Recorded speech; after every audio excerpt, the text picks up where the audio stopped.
Bom, boa noite, nosso axé fraterno a todos.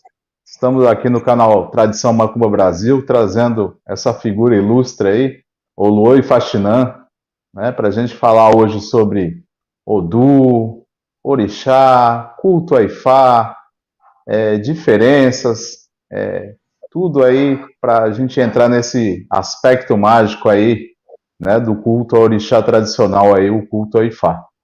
Aborô, aboia, buxexê, babá, a fala é sua. Aboroboia, Boxixé, boa noite a todos. Estamos aqui para falar de orixá, que é sempre muito importante. Podemos começar, babá, a hora que você quiser. Não, tranquilo. Se Tranquilo? quiserem fazer, se quiserem fazer perguntas, estou bem. Ah, Tranquilo hoje aqui.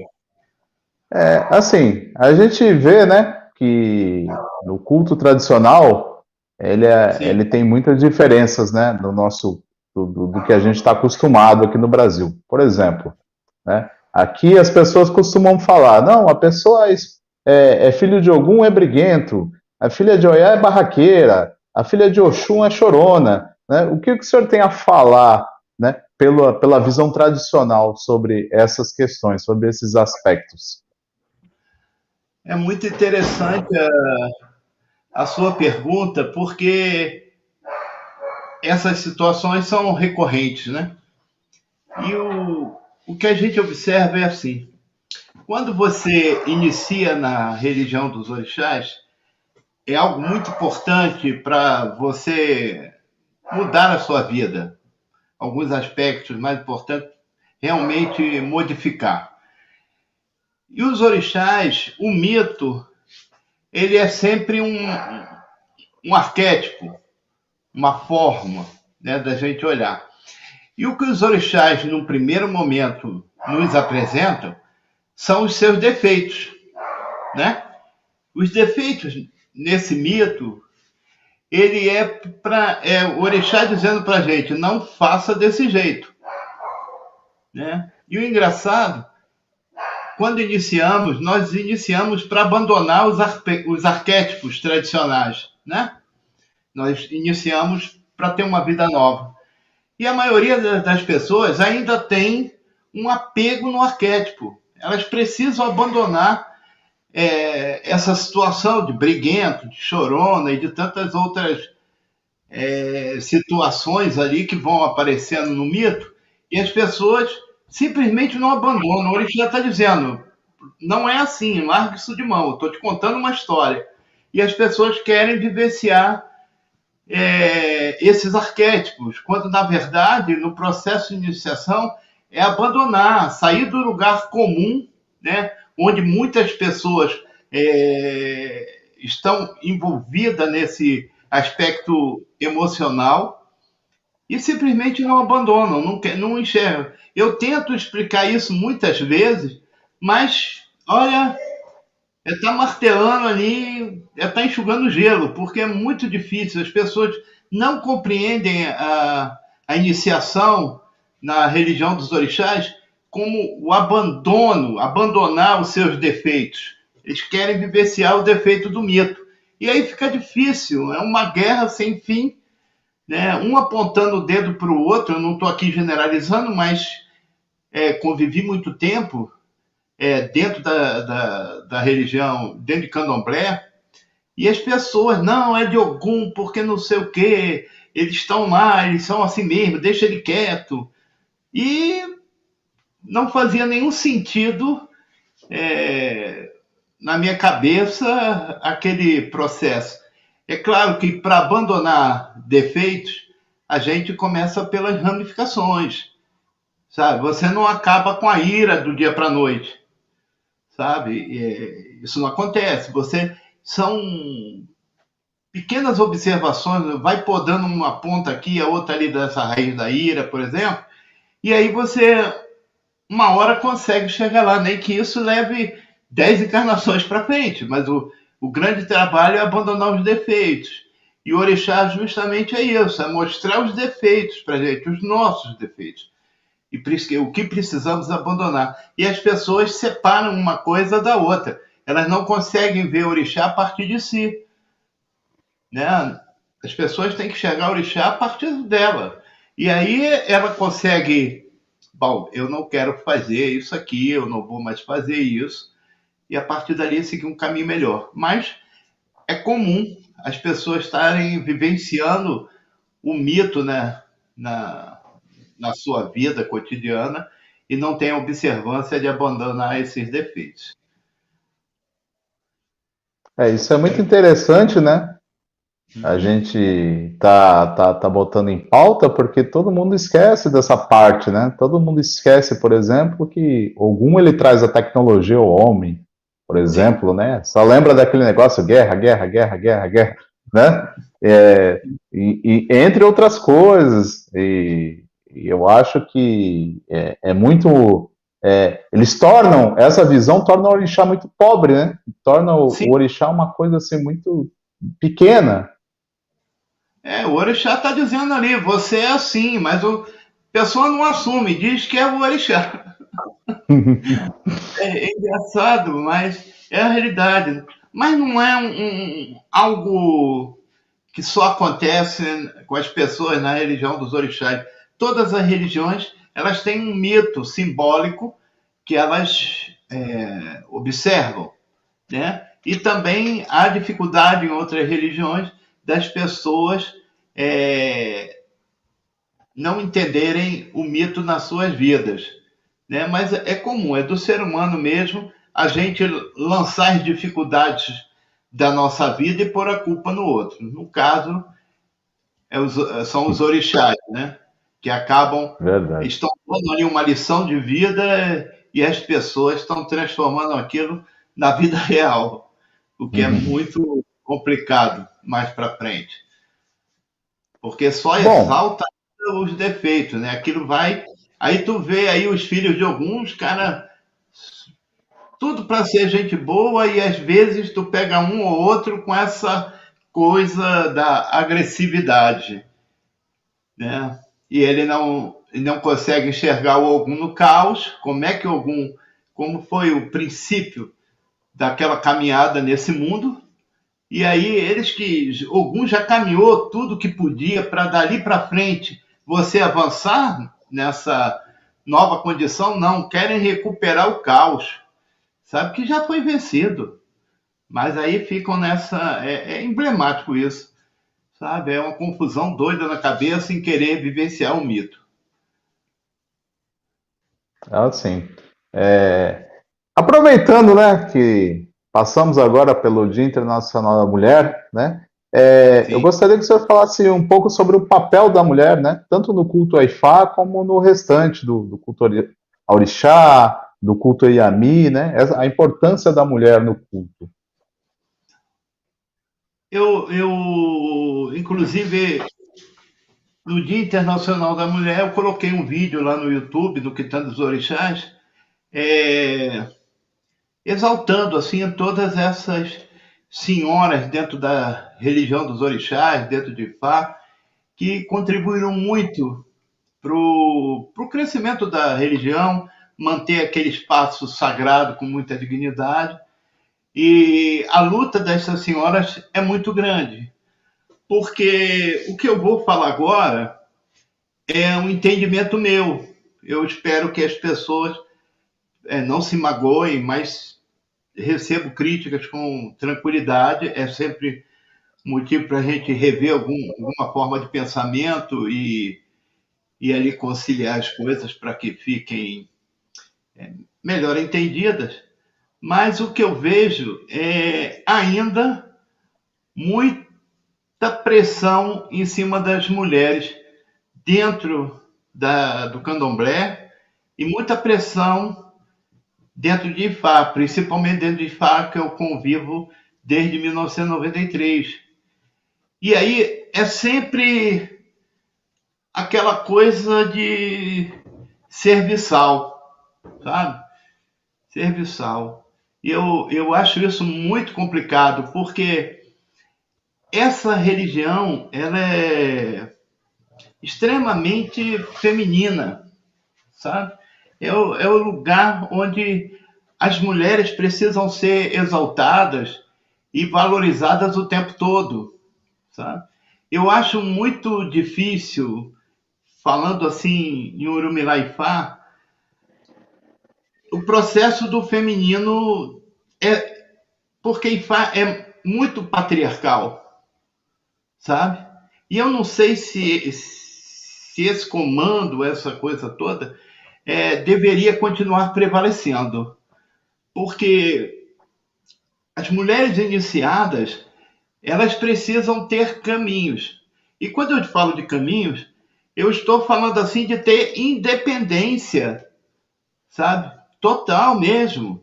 De criarem as suas oportunidades, de terem aquelas que têm vocação sacerdotal, contribuírem com o processo da religião nas suas casas, sabe? E é tudo muito centralizado em torno de uma figura, que é o Babalaô. É tudo ali muito preso.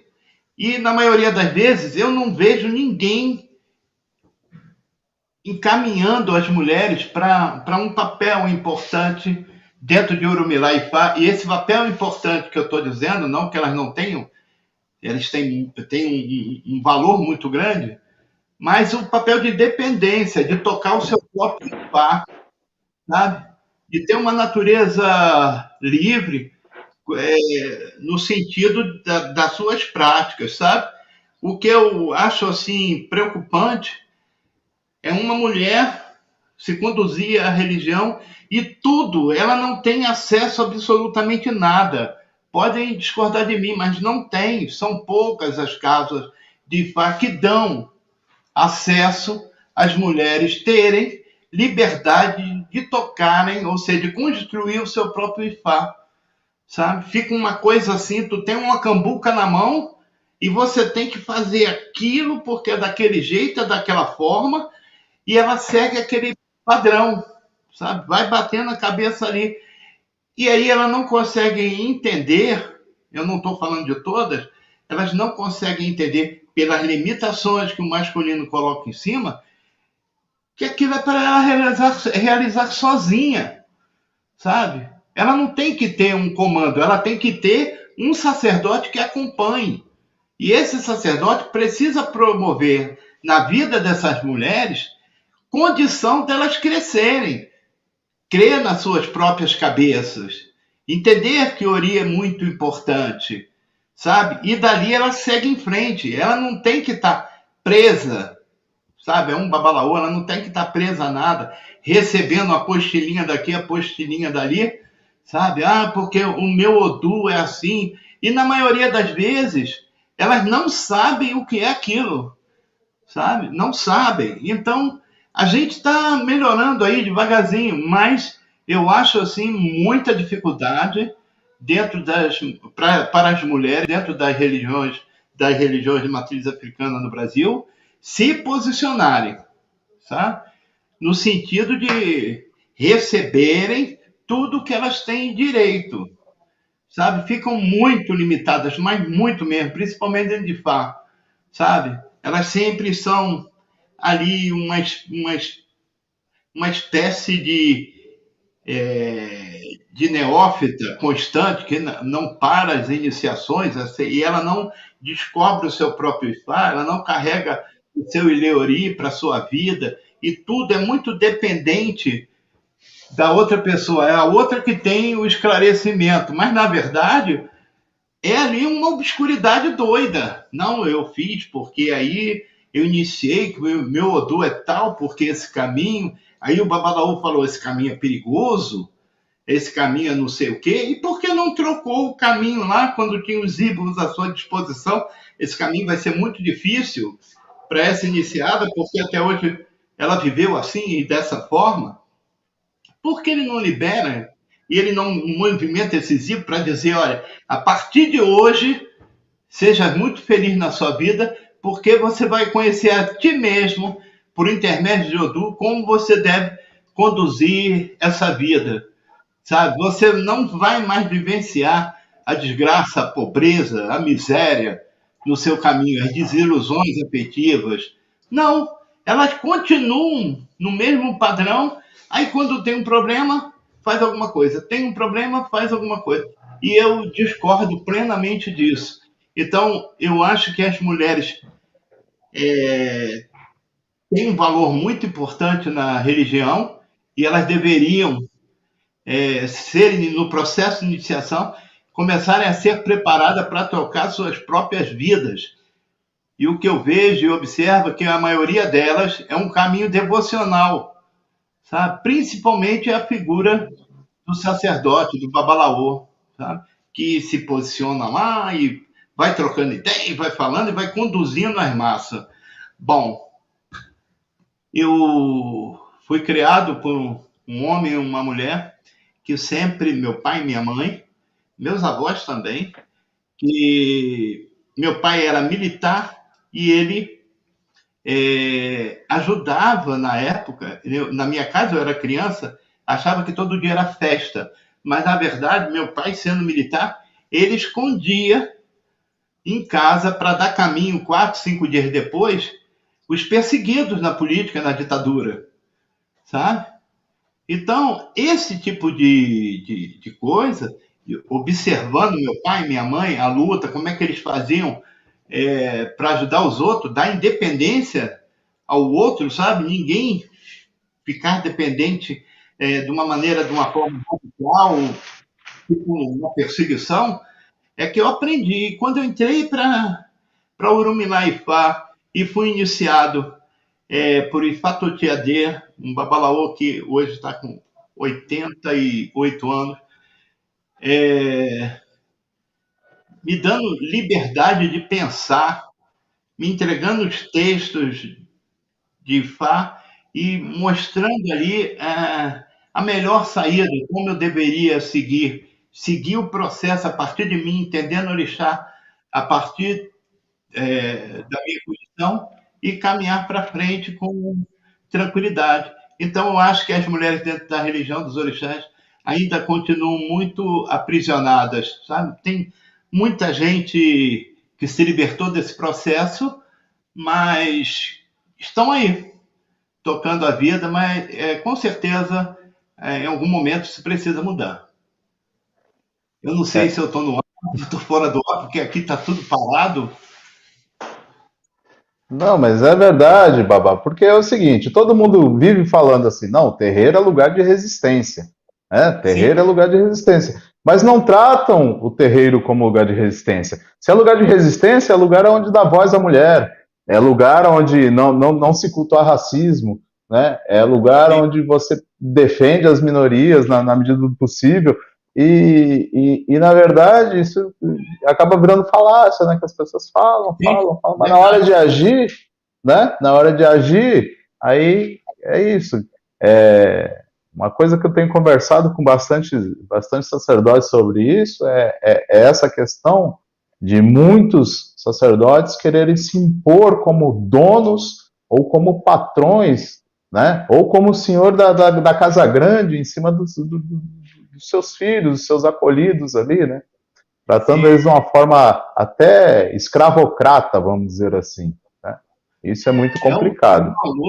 é uma luta muito grande para as mulheres. Eu tive, eu resolvi um problema esses tempos atrás. É, um- uma mulher, na verdade, na verdade não, desculpa, era uma mulher, mas na verdade era transgênero, né? Era um homem mas a cabeça sempre foi mulher. E ele estava preso. Eu digo, é o costume de confundir as coisas ainda. Ela tinha um processo que chegava na casa de santo, é um homem, né? Aí, desculpa, estou fazendo a confusão toda. Era uma mulher transgênero para o masculino. Então, quando chegava na roça de santo, o mãe de santo simplesmente dizia: aqui você é mulher. Então, botava baiana, arrumava tudo, e aquilo era um constrangimento muito louco. E isso foi perturbando a cabeça dessa pessoa.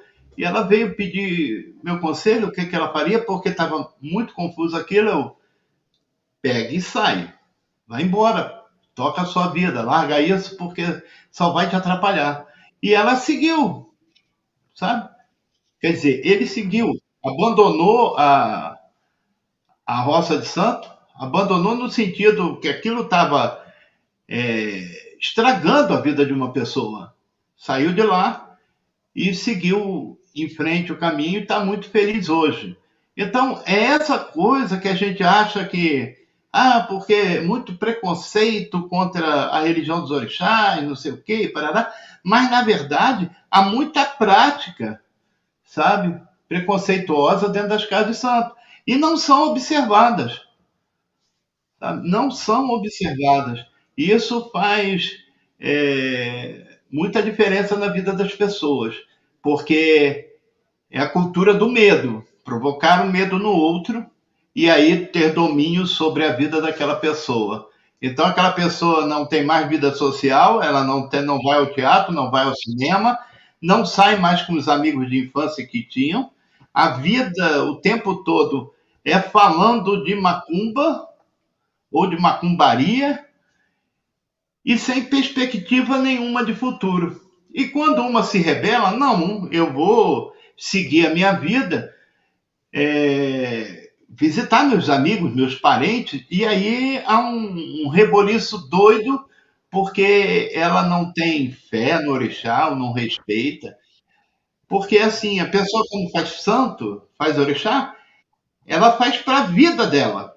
Ela não faz para dentro de uma roça de santo. É para a vida dela. E lá fora, ela precisa dar os exemplos que o orixá quer que ela dê.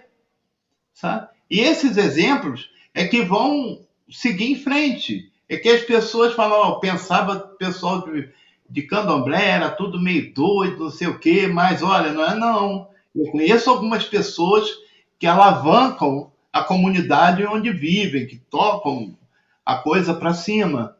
E faz toda a diferença na vida das pessoas ser iniciado orixá, mas não pode ser iniciado e passar a conviver num regime de medo.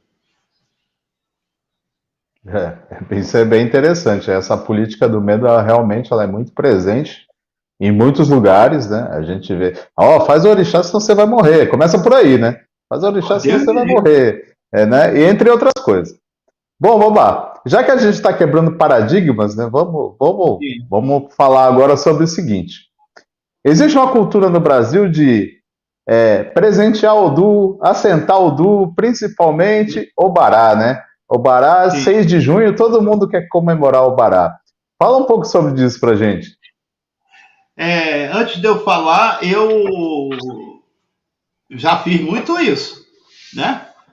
Porque eu estava na Roça de Santo, não vou dizer o nome aqui, mas que até hoje perpetua a história de Odu assentamento, Odu não sei o quê, mas eu passei por essa fase. Quando eu iniciei Ifá e comecei a compreender Odu na minha vida, aí eu falei, caramba, perdi um tempo louco. Pô, eu era daquele que botava oferenda para o Obará em cima do telhado de casa, uma bacia cheia de frutas, doces, essas coisas todas. E é tipo loteria, né? Só pode ser. Se der a sorte, tá legal. Mas Odu é caminho. Odu é um signo, né? E aí as pessoas, para entenderem essa condição do Odu, é só olhar o zodíaco do mundo ocidental, né?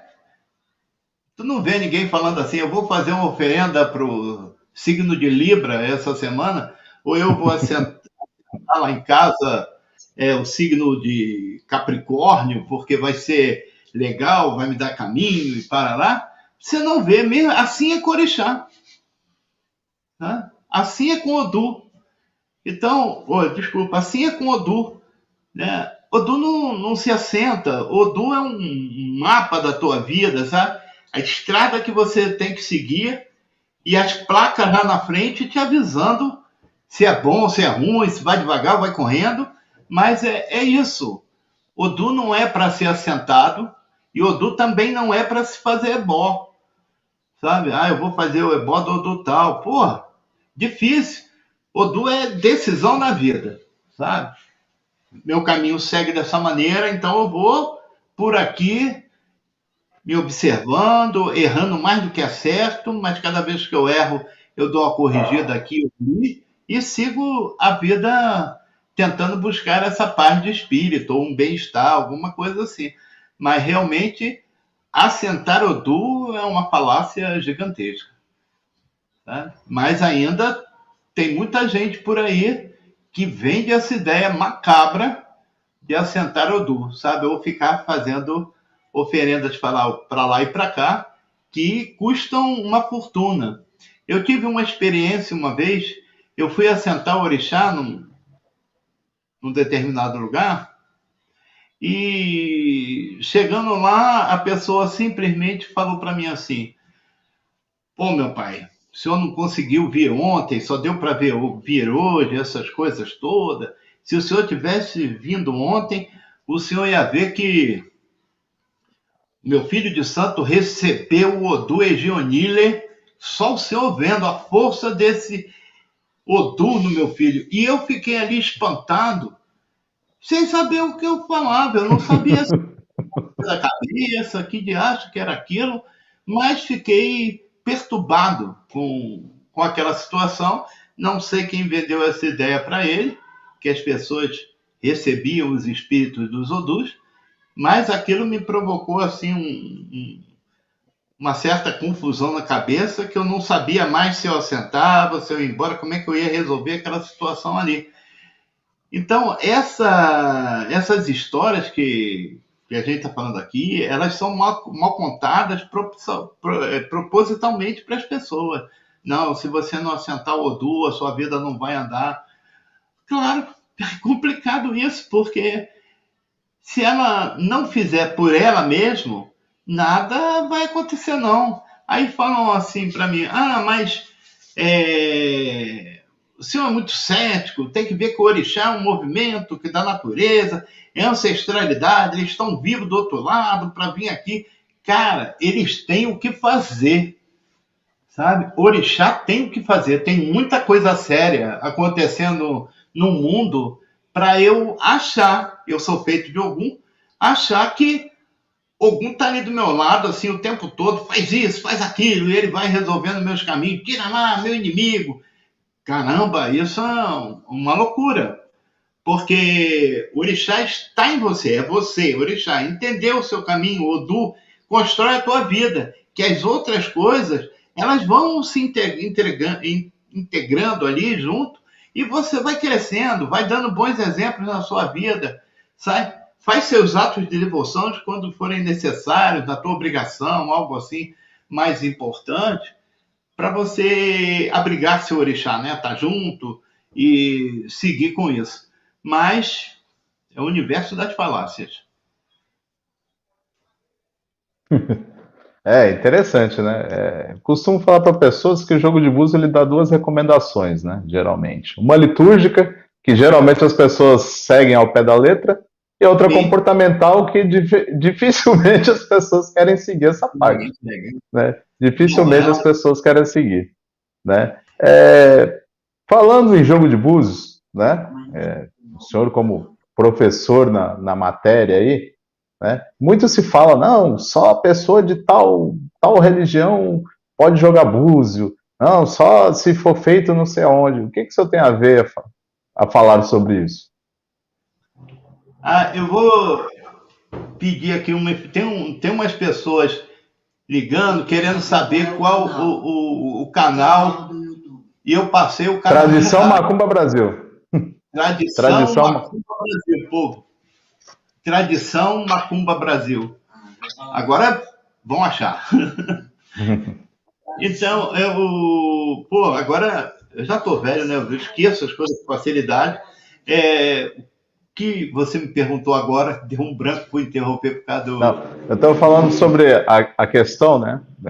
Sim. Muitas pessoas se acham donos, por exemplo, do oráculo do jogo de búzios. Tem que falar donos, Sim. né? Não tem como falar outra forma. E o que o senhor tem a falar sobre isso? Sobre quem pode jogar búzios? É, Qualquer um pode jogar, qualquer um pode aprender? O que o senhor tem a falar sobre isso? sim e deve, sabe? Deve. Essa coisa de só o iniciado vai afastando as pessoas do sagrado, sabe? Conhecer o jogo de búzios, aprender a jogar, ter dedicação, porque não é um oráculo fácil, não é uma coisa que tu compra na banca de jornal, quando existia a banca de jornal, aprenda búzio em 10 lições, não é assim, a coisa é demorada, mas está aberto aos leigos, aos leigos. Eu acho engraçado assim, ó, tem um bocado de oráculo por aí, runas, tarô, é, um, eu esqueci o nome do outro oráculo, uma série de oráculos que a maioria das pessoas que vão consultar já conhecem. Elas conhecem aquilo, mas elas não têm a vivência e a experiência daquele que ela vai consultar. Urumilá diz assim: uma vez que você seja iniciado, iniciou, né? E o teu aprendizado foi constante, saia pelo mundo a ensinar aos leigos, para que eles não sejam enganados pelos babalaôs. Isso é o que está escrito. Então, o oráculo é aberto a todos. É a forma de você se comunicar com esse sagrado, né? Com esse entendimento, né? Que a vivência das pessoas, o experimento da ancestralidade, vai dispondo ali naquele oráculo para você começar a entender o processo do arquétipo e tirar aquilo da sua vida. Então, está aberto a todos, não é isso aqui é da minha religião, não pode. Aí você só vai ferrar com os outros, tá? Quando comecei a ensinar búzios, eu saí para Balaão em 2001, eu me iniciei em 93, 2001, eu terminei essas obrigações. E aí eu comecei a ensinar a leigo. Bicho, o pau torou na minha porta. A coisa era feia, sabe? Era ameaça daqui, gente querendo processar dali, essas coisas todas. E eu fui resistindo aquilo tudo. E aí o que acontece hoje com essas pessoas que criticaram tanto, elas passaram a ensinar aos seus novos iniciados, o que já foi uma vitória muito grande. Então, o cara entrava hoje, passava 7 anos naquela luta da casa de santo, varrendo, matando, rezando, não sei o quê, e não aprendia o importante daquilo que era o oráculo, porque você, aprendendo o oráculo, você se envolve em todos aquilo que chamamos de orô, de uma religião, para aquele que está inserido, você vai vendo aquilo com mais clareza e aprendendo a lidar. Então, lá nos 7 anos, a pessoa ia aprender ainda a jogar, e era uma confusão doida. Hoje eu já vejo pessoas novas de santo jogando, aprendendo a jogar ou já jogando, mas que não extrapolam o seu limite, sabe? Não se intitulam, os que eu conheci não se intitulam donos do saber ou do jogo de búzio, ou qualquer coisa assim, e nem tocam um oráculo com ameaça sobre o outro, né? E isso faz muita diferença. Mas o que a gente observa ainda é muito dono do oráculo, sabe? Pessoas que se intitulam donos mesmo daquilo, né? Eu creio no processo intuitivo, ele é importantíssimo. Eu creio no conhecimento, aprender mesmo as técnicas. Eu creio na capacidade do ser humano de entender as coisas e praticar na sua própria vida, mas também entendo como há um grupo ganancioso em cima da situação do outro, isso aqui só eu, isso aqui é um segredo, isso aqui é não sei o quê, e não é nada disso, sabe? É uma coisa do sagrado, é uma coisa de Olodumare, sabe? É algo diante de Urumilá, é o testemunho. Você está ali para testemunhar para uma pessoa. E isso precisa ser difundido e aprendido, assim, para que as pessoas possam ter acesso a isso. Se elas vão fazer bom uso ou não, cada um é responsável por si mesmo diante do sagrado. Tá? Então, é assim que eu vejo. É bem interessante, né? Porque às vezes né? Aí você vai estudando certas coisas, você vai aprendendo que jogo de búzios, por exemplo, existe na Índia, Sim, existe, né? sim. Existe nas Filipinas. É claro, não é baseado em Odu ou em Orixá, mas existe oráculo, né? Para chegar Mas aqui, tá, você fala assim, eu sou o dono. é verdade. E aí você imagina assim, os búzios, a maioria dos búzios que nós conhecemos aqui, esse branquinho que a maioria das pessoas jogam, eles vêm da Europa Asiática, Turquia, sabe? Na África pouco tem. Ele vem, esse material vem da Turquia, aquela região ali tem muito. A China tem muito, a Índia então é de lá que saem os búzios que a gente joga, sabe? Então é, é muito estranho realmente, mas confesso que levei muito tempo para entender que era estranho essa manipulação, como se eu fosse realmente o semideus e ali aquilo eu que conheço, eu que falo, não ensino para tu que isso é segredo, você não pode aprender porque isso aqui é fundamento, e eu tenho pavor dessa palavra. Quando dizem, isso aqui é fundamento, você não pode saber, pô, para mim já ficou claro que ele não sabe absolutamente nada daquilo, sabe? Então eu tenho pavor da palavra fundamento, sabe? Eu não sei se é porque caiu no domínio público, né, do uso abusivo da palavra, tu acaba tomando ranço daquilo, né? Então, eu fico olhando assim, vamos lá. Mas o meu posicionamento não é assim, querendo estragar, sabe, a condição da pessoa de ser devota, de ter essa confiança exacerbada no pai ou na mãe de santo. Não é isso. É uma coisa que eu acho importante as pessoas entenderem o orixá a partir de si, sabe?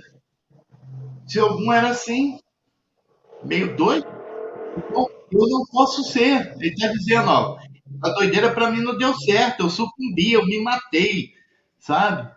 Que é outra coisa, né? Quando você pensa lá no mito, né? Tá tudo grandioso, essas coisas, mas essas pessoas morreram, sabe? Uns morreram felizes, outros tristes, outros se mataram, e assim foi feito por é a natureza humana, é feita de defeitos e qualidades e aprimoramentos, tanto por seus defeitos quanto para suas qualidades. Então é isso que eu busco e vou acabando de certa forma ficando um tanto assim meio que isolado, porque parece que eu sou ateu, né? Eu não sou, mas o ateísmo tem uma importância muito grande, porque enxergam Deus a partir deles mesmos. Então, isso eu já acho muito importante, porque esse sagrado não está preocupado se eu vou levar oferenda para eles, não. A melhor oferenda que eu tenho para eles é como eu vivo a minha vida, como eu me relaciono com outros, o que eu faço por uma comunidade. São obrigações naturais do ser humano que acabam ganhando valor, sabe? Porque as pessoas às vezes esquecem disso, né? O maior valor que ela tem diante do orixá é como ela se posiciona diante do outro, né? De que forma ela ajuda o outro a crescer também.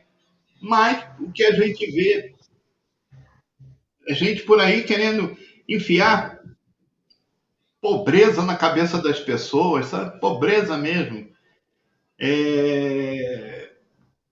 Dando facadas assim de baixa estima, sabe? Dando facada mesmo. Você é assim porque é desse jeito, você não aprende, você. E uma porra não ensina. Desculpa o porra aqui. Mas não ensina. Então é tudo complicado, sabe? Muito complicado. de lidar numa religião que é fantástica e às vezes encontrar pelo meio do caminho essas pedras que somos quase que obrigatoriamente tendo que topar. Mas essa coisa que vai fazendo com que a gente perceba o orixá de forma mais tranquila, sabe? É verdade. É que nem a gente tinha falado anteriormente, né? Esse uso do medo de você querer ser o detentor da pessoa que você deveria orientar, né? E colocar, às vezes, essas coisas na cabeça das pessoas. É muito comum ver disso, né? As pessoas te embutem, não. Não, você é assim porque você é filho de algum. Você é assim porque você é filho de Oiá. Você é assim, né?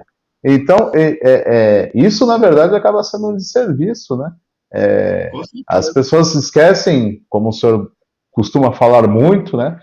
De entender o orixá de forma simples, né? Sim, com certeza. Esquecem de que essa simplicidade pode trazer muita coisa. Muita Outra coisa. coisa que é muito comum, as pessoas. É comum para quem vem da diáspora, mas eu vejo muitas pessoas que vêm da tradição renegarem, né? Sim. A data de nascimento como oráculo. O que o senhor tem a falar sobre isso? Ah, sim, eu sofro com isso há muito tempo. Sofro assim de contar essa história muitas vezes.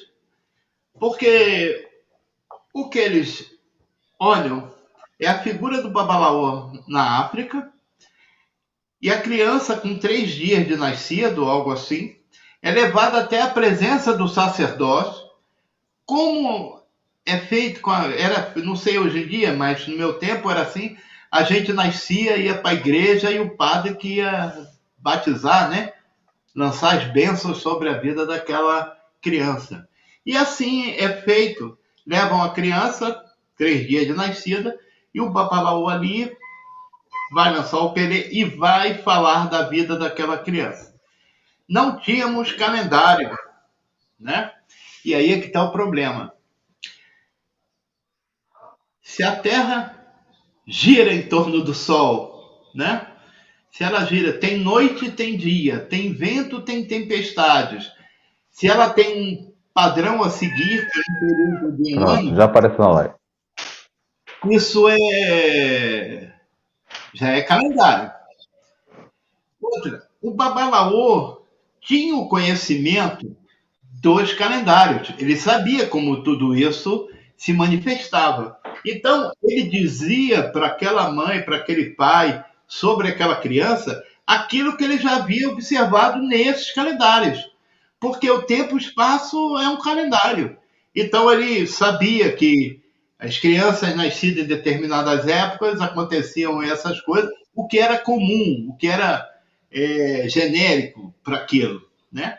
Então ele sabia se era um bom momento, se não era, mas eles conheciam o calendário, sabe? Sempre jogaram baseado no calendário, tá?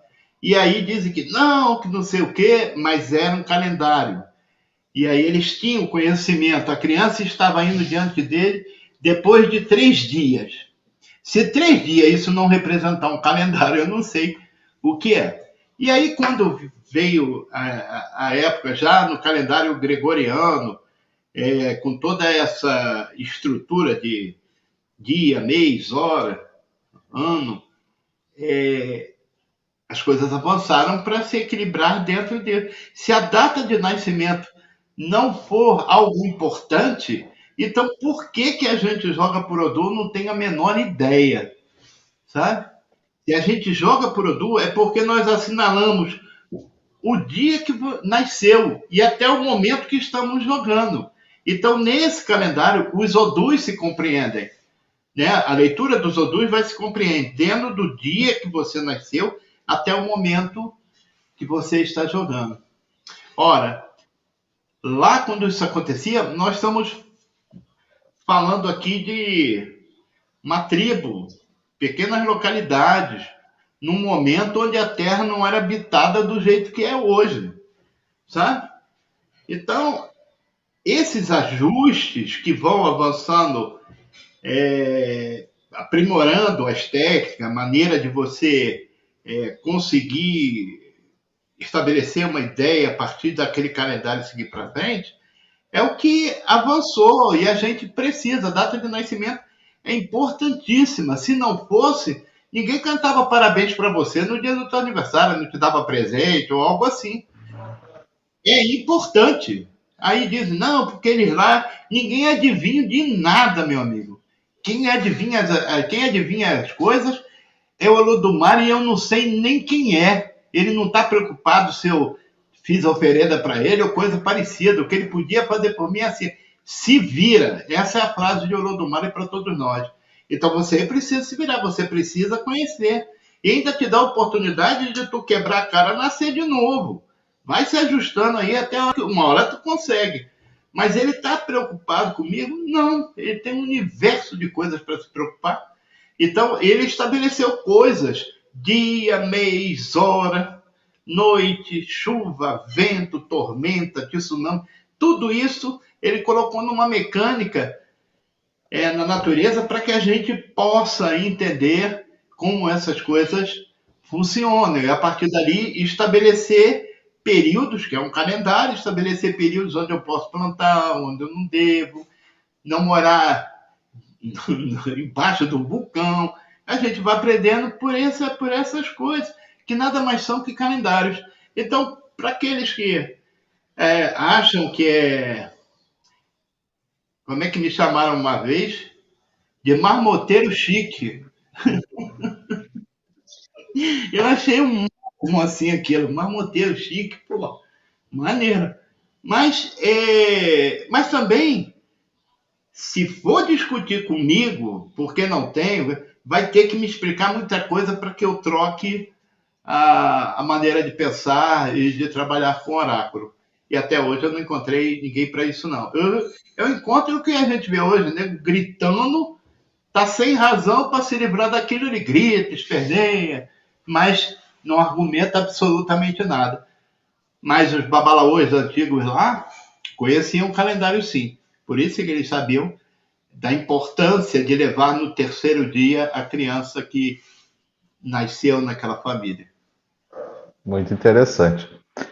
Uma coisa que não é muito comum também em terras brasileiras, mas assim, a meu ponto de vista é uma coisa muito importante e eu queria que o senhor discorresse sobre isso. Culto a Ori e culto a antepassados. Sim. Bom, dentro da religião matriz africana, o mais importante é Ori. O mais importante é que o Lodumare. Ori é o que faz as coisas acontecerem, né? A cabeça das pessoas, e a gente tem que entender Ori não simplesmente como um cérebro dentro da cabeça, mas entender da consciência mesmo. Ori é você ser dono da sua consciência, você ser dono da sua vida. Isso faz muita diferença quando você vai tomar decisão. E você toma decisão praticamente sozinho. Sabe? Tu vai fazer uma bobagem, não vem ninguém de lá para dizer assim, aí, não pode fazer isso não, tu vai se dar mal. Essa prática a gente aprende na vida. Ó, isso aqui eu não faço mais na minha vida porque deu ruim. Então, Ori é muito importante. As pessoas precisam aprender, eu digo todas, não estou falando aqui com relação somente à religião, mas todas devem aprender a cuidar de Ori, né? A cuidar. Realmente fazer as oferendas para a sua cabeça. Isso no dia a dia, com boas palavras, sabe? Coisas que realmente despertem na gente uma vontade de melhorar, de crescer, de ser atuante, participante com as coisas. Ori tem essa importância e deve ser aprendido. E com relação a outros aspectos, esse equilíbrio entre Ori e Orixá, ele precisa ser permanente. O que a gente vê é assim, eu consegui essa reza de Ori. E aí as pessoas ficam, porra, mas como? Ah, me dá aí para mim que eu vou rezar também para ver se dá uma melhorada. E não é assim que funciona. Eu vou contar uma historinha bem curtinha.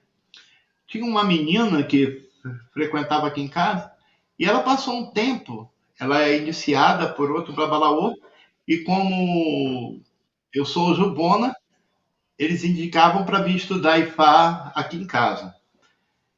E aí o que que acontece? Ela reclamando que depois que ela passou a rezar Ori, fazer as orações diárias de Ori, a vida dela começou a desabar, tudo ficou muito ruim.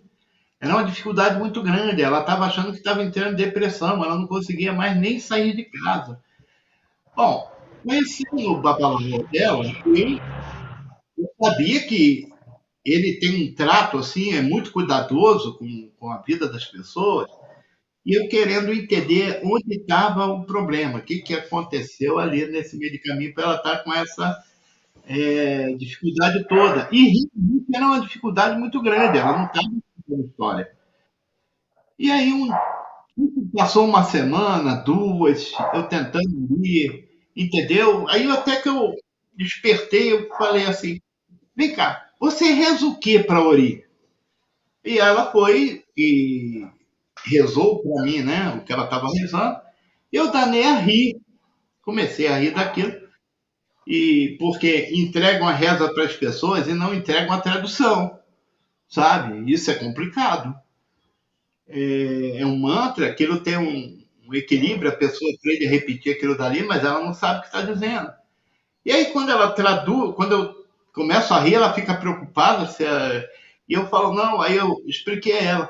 Ela estava rezando como se ela tivesse uns 80 e tantos anos de idade, para uma menina ali na faixa dos 30 anos, ela rezando como se tivesse 80 anos, dizendo para a Ori, para a própria consciência, eu já estou cansada, eu preciso de descanso, agradeço muito pelo trabalho que me deu, mas hoje agora eu quero ter paz em casa, ficar só com a minha família e para. Então ela rezando aquilo começou a produzir o espaço-tempo de uma pessoa de 80 e poucos anos acontecendo realmente na vida dela. E ela começou a não ligar mais para as coisas, sabe? A se abandonar, sabe? A não ter tanto cuidado, que se tinha horário para cumprir, se não tinha. Era aquela coisa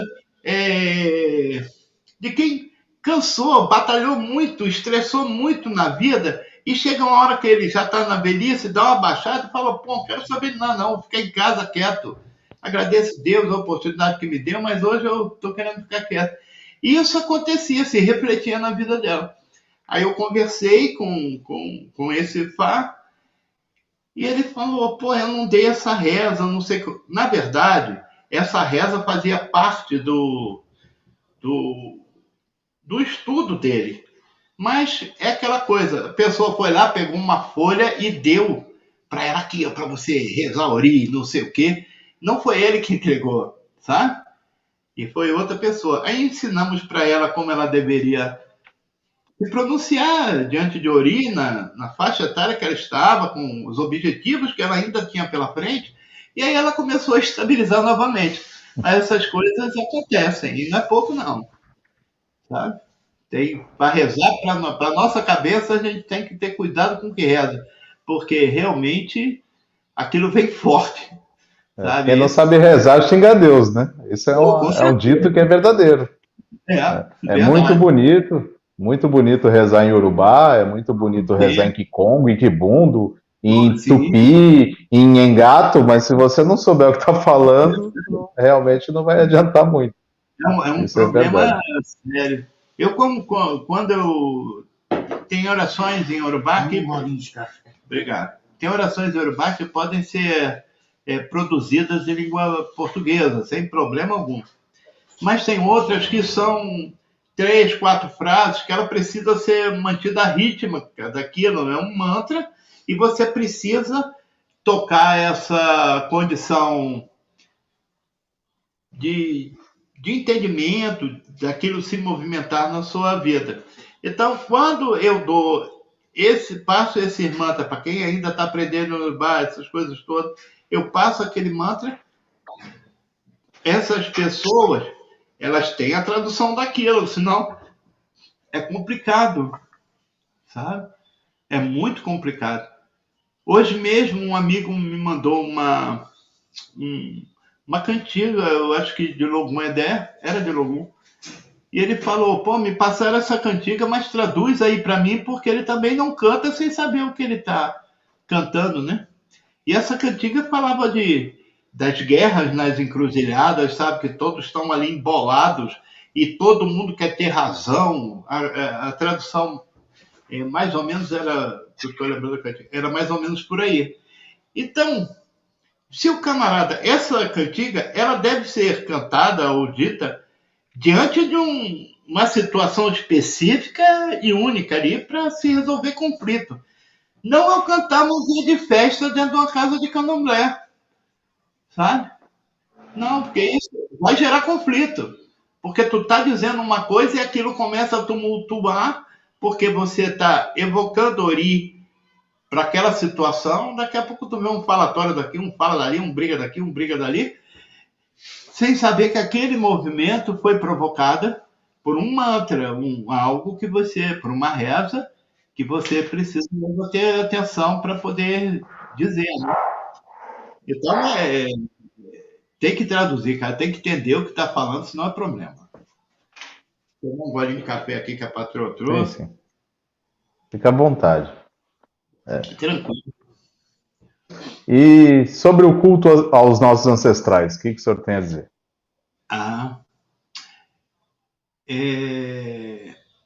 Tudo é ancestralidade. Tudo. Eu tenho uma tese de maluco que é assim, porque a gente reencarna, né? Acredite ou não, mas a gente volta a esse mundo no mesmo duo. Aonde tu parou, tu deixou, dali tu pega para frente e continua. A tese que eu tenho é assim, porra, se eu morri um dia, nasci de novo, meus ossinhos estão enterrados por aí, eu acabo sendo uma espécie de ancestral de mim mesmo, né? Porque essas identidades, elas vão permanecendo até que a gente consiga compreender e cumprir com o nosso destino. Então, ancestralidade é o que a gente busca para educar a nossa vida. Meu pai, minha mãe, meus avós, os que antecederam meus pais, meus avós, meus trisavós, e aí vai nessa cadeia importante de ancestral, é o que vem afunilando para uma educação na minha vida, os ensinamentos desses que chegam até mim. E a nossa ancestralidade, ela é bifurcada, né?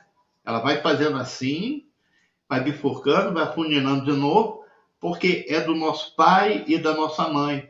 E esses ancestrais, com todos os conflitos que eles viveram, presenciaram nesse mundo, e estão lá ainda nessa rebelião, tentando se livrar disso, é que trazem toda essa carga para que a gente possa estar atuando aqui com muito prazer ou com muita guerra. Porque você precisa manter a ancestralidade sempre muito viva na sua vida.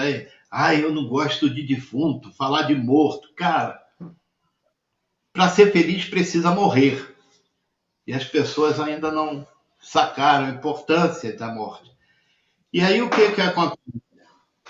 Eu reverenciar meu orixá, eu estou reverenciando a minha ancestralidade. Sabe? Eu fui feito de Ogum, não fui feito de Ogum porque é bacana ser feito de Ogum. Não, eu fiz de Ogum num processo ancestral maneiro, equilibradíssimo. E as pessoas dizem para mim, mas tu não é de Ogum. Pô, bicho, eu posso ser de qualquer orixá, mas é esse que eu fui feito.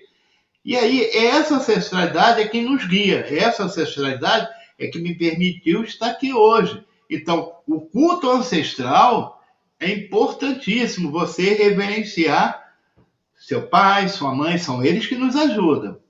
Teu pai, tua mãe estão lá e você clama por socorro, eles vêm acudir. e é eles que vencem essas demandas, esses conflitos que nós temos dentro da própria família, porque o Orumilá diz que inimigo está na família e é lá que você precisa resolver seus problemas. E eu creio dessa forma. É o processo ancestral de toda essa luta que a gente precisa tentar entender, diminuir os atritos para que essa família deixe o ranço de perseguições e inimizades para trás e viver uma comunhão no sentido a morte com mais tranquilidade, mais harmonia, para não ficar do outro lado numa guerra louca, sabe? Então, ancestral é muito importante. Então, Ogum é meu ancestral na origem. E por lá passaram uma galera que me antecedeu para eu estar aqui hoje, a gente trocando essa ideia, com o espírito mais apaziguado, sabe? Mas família é lugar de inimigo e é lá que a gente precisa resolver o seu problema. Não é meu vizinho, né? Vizinho é atrito, sabe? Inimigo mesmo é na família. O pau quebra, o irmão que não gosta do outro, o irmão que mata, é o pai que mata, é o pai que estupra a filha, é uma família desordenada, mas há famílias que já passaram por todo esse processo e hoje são iluminadas, sabe? De bênçãos mesmo. As pessoas já tiraram esse ranço de amargura e vivem em paz. Então, a ancestralidade é importantíssima para que a gente possa dar direção na nossa vida com mais clareza. Bom, muito bom, Babá. Chegamos já a 1 hora de live aí, rapidinho, o tempo parece que voou, né? Eu vou pedir Não, para o senhor deixar, estou tranquilo né? para conversar. Você deixa a gente falar e eu falo para É. Dedé, eu já ajudo. Então, mas é bom porque está sendo bem esclarecedor, né? Eu gostaria agora que o senhor falasse um pouco sobre os livros que o senhor, né, publicou. Eu estou esperando o Ah, último agora, deve estar vindo pelo correio. tá certo.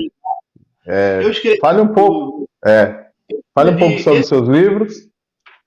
tá certo. O livro Jogo de Búzios eu comecei a escrever em 2005, com a ajuda de uma senhora que me ensinou a escrever no Word. Eu não tinha nem ideia do que era isso.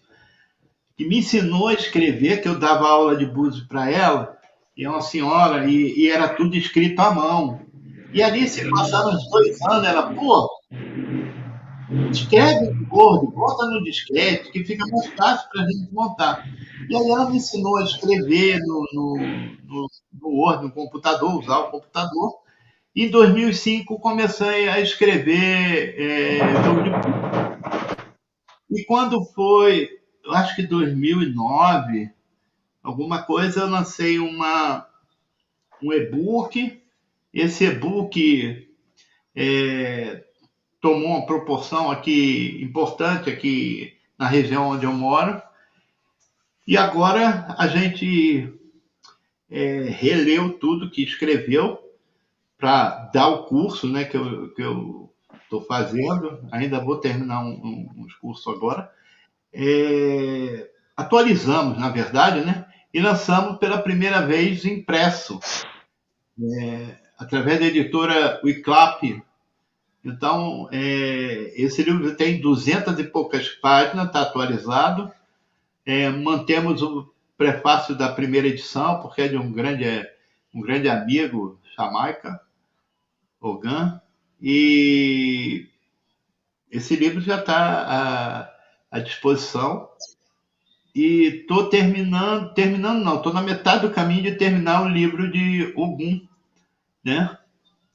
Ogum Restaurando o Caminho, que é mais ou menos o que a gente está conversando hoje, pegando o ponto histórico de Ogum e todo o processo de transformação, né, que acontece com os ensinamentos de Ogum para você se tornar o grande guerreiro do dia de hoje, né?